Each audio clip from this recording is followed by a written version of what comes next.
At the state capitol, they call it Crossover Day. It's a day when legislation dies, but the bills that don't die can make the sprint to the end of the legislative session March 29th. Does that all make sense? It's a little bit confusing. For those that don't follow politics, Crossover Day means what? What exactly is going on? Now, the gun incident at the school in Dalton has barely made a ripple there today. Doug Richards is live. He has more on what is going on right now inside the Gold Dome. Well, and we're going to start by talking about guns, and really with the notable exception of this tiff between Delta Airlines and the National Rifle Association, guns have been pretty absent from the agendas of lawmakers during this legislative session.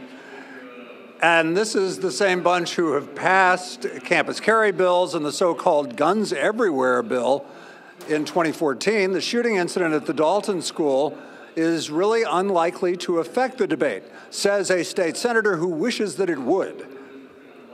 I don't believe it'll move the needle at all. And I mean, just, I know how my colleagues are. They are entrenched in NRA, and they're just going to stay that way. That's obvious.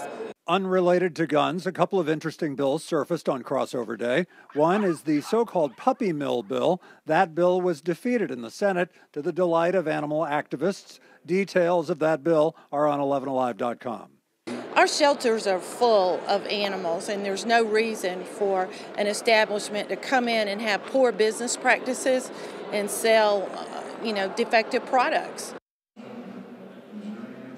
And the other interesting bill that's up here on Crossover Day that at least is on a calendar but hasn't come up yet in the House of Representatives is the distracted driving bill, which is a bill that would really impact the driving habits and cell phone use habits of motorists all over the state. And if that bill comes up, there's no assurance as to whether it will pass or not and then cross over to the Senate for a final passage, which is what Crossover Day means, potentially, if you understand that, Melissa. I do understand that, and that I understand. The bill you just mentioned is obviously a bill that would impact every driver in our state.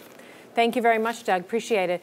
Doug was talking about this earlier as he was talking about Crossover Day. Lawmakers are set to remove a key tax break for Delta because the airline nixed a discount for NRA members. So, well, that is what Casey Cagle has been talking about this week, the gubernatorial candidate and lieutenant governor. Our current governor, Governor Deal, says he will sign that bill because it also gives residents a tax cut. But he also made it clear he is not happy with the politicians who turned this into a national news story. Ours is a welcoming state, the epitome of Southern hospitality.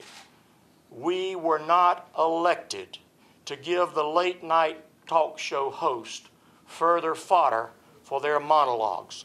That was a not-so-veiled shot at lawmakers, including the man running to replace him, as I mentioned, as Governor Casey Cagle. It was Cagle who tweeted he would kill any tax breaks for Delta unless it reverses course on the NRA discounts.